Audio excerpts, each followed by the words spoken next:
distinction between a gamble and a risk. Both cases involved an action with only a chance of success, a chance that is heightened by acting with boldness. The difference is that with a risk, if you lose, you can recover. Your reputation will suffer no long-term damage, your resources will not be depleted, and you can return to your original position with acceptable losses. With a gamble, on the other hand, defeat can lead to a slew of problems that are likely to spiral out of control. With a gamble, there tend to be too many variables to complicate the picture down the road if things go wrong. The problem goes further. If you encounter difficulties in a gamble, it becomes harder to pull out. You realize that the stakes are too high. You cannot afford to lose. So you try harder to rescue the situation, often making it worse and sinking deeper into a hole that you cannot get out of. People are drawn into gambles by their emotions. They see only the glittering prospects if they win, and ignore the ominous consequences if they lose. Taking risks is essential. Gambling is foolhardy. It can be years before you recover from a gamble, if you recover at all. The invasion of Afghanistan was a classic gamble. The Soviets were drawn in by the irresistible lure of possessing a client state in the region. Dazzled by that prospect, they ignored the reality. The Mujahideen and outside powers had too much at stake to ever allow the Soviets to leave behind a secure Afghanistan.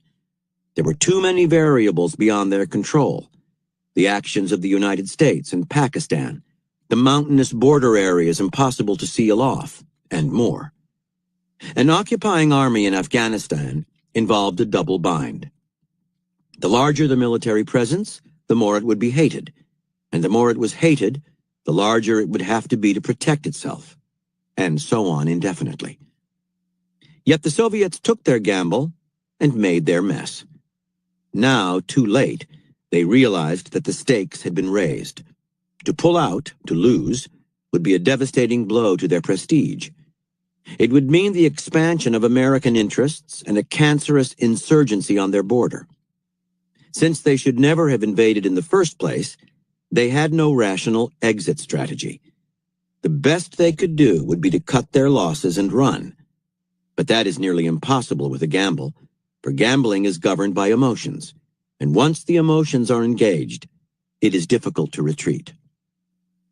The worst way to end anything, a war, a conflict, a relationship, is slowly and painfully.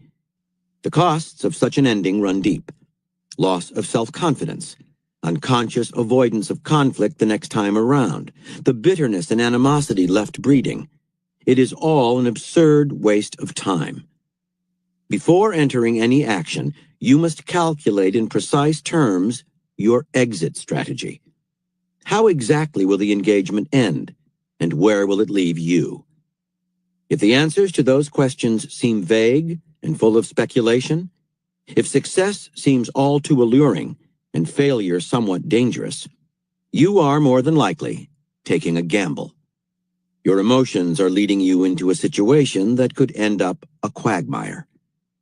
Before that happens, catch yourself. And if you do find you have made this mistake, you have only two rational solutions.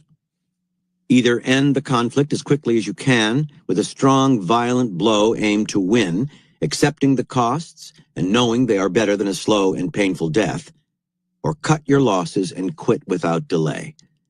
Never let pride or concern for your reputation pull you farther into the morass.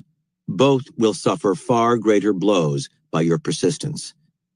Short-term defeat is better than long-term disaster. Wisdom is knowing when to end. By Confucius. To go too far is as bad as to fall short. Ending as beginning. As a young man, Lyndon B. Johnson had just one dream: to climb the ladder of politics and become president. When Johnson was in his mid-20s, the goal was starting to seem unreachable. A job as the secretary of a Texas congressman had allowed him to meet and make an impression on President Franklin D. Roosevelt, who had named him the Texas Director of the National Youth Administration. a post promising excellent political connections.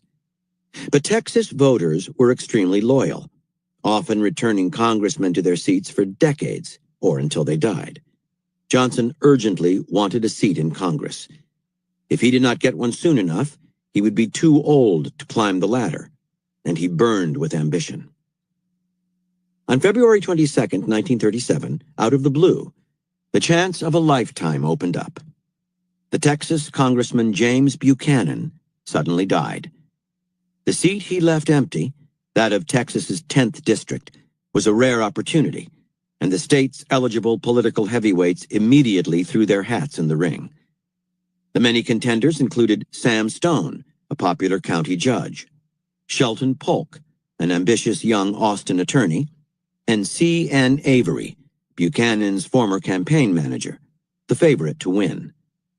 Avery had the support of Tom Miller, mayor of Austin, the 10th district's only large city. With Miller's backing, he could count on almost enough votes to win the election.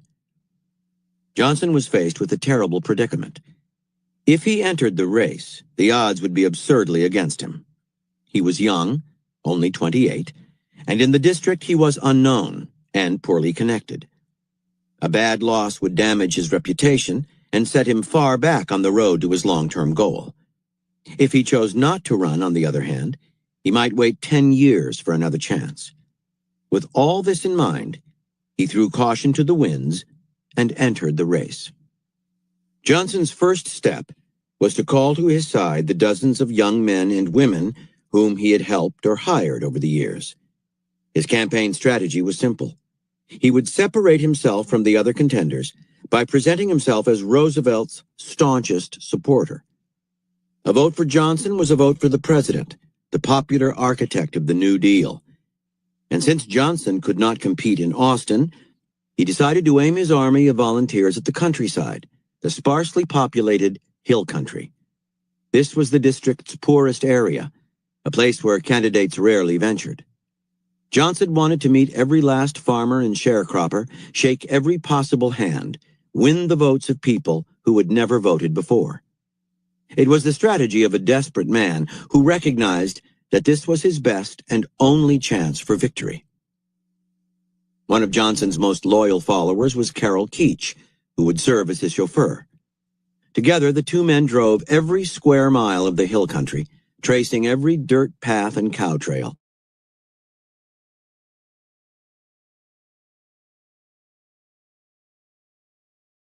Inhabitants, listen patiently to their problems, then leave with a hearty handshake and a gentle plea for their vote. Convening meetings in dusty towns consisting mainly of a church and a gas station, he would deliver his speech, then mingle with the audience and spend at least a few minutes with everyone present. He had an incredible memory for faces and names.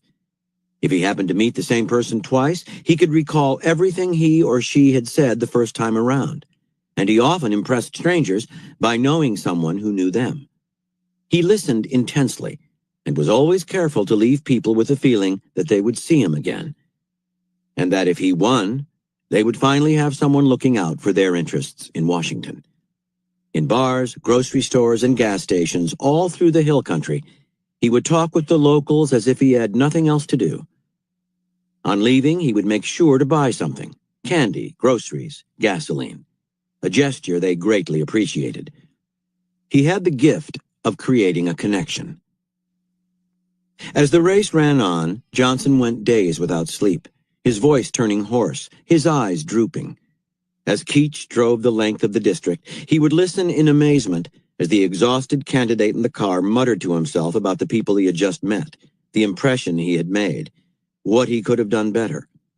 Johnson never wanted to seem desperate or patronizing. It was that last handshake and look in the eye that mattered. The polls were deceptive.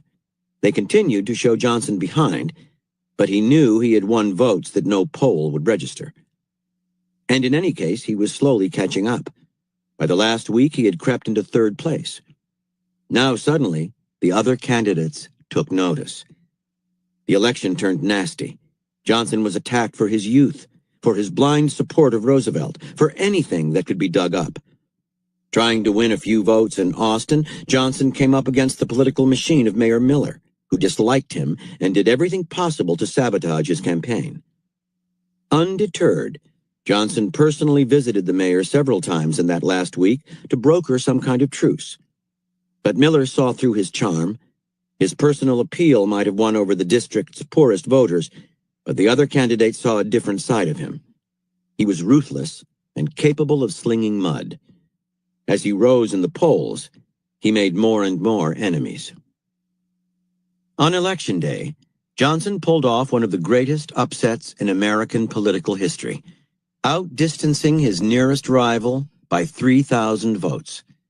Exhausted by the grueling pace he had set, he was hospitalized. But the day after his victory, he was back at work. He had something extremely important to do. From his hospital bed, Johnson dictated letters to his rivals in the race. He congratulated them for running a great campaign. He also described his own victory as a fluke, a vote for Roosevelt more than for himself. Learning that Miller was visiting Washington, Johnson telegraphed his connections in the city to chaperone the mayor and treat him like royalty. As soon as Johnson left the hospital, he paid visits to his rivals and acted with almost embarrassing humility.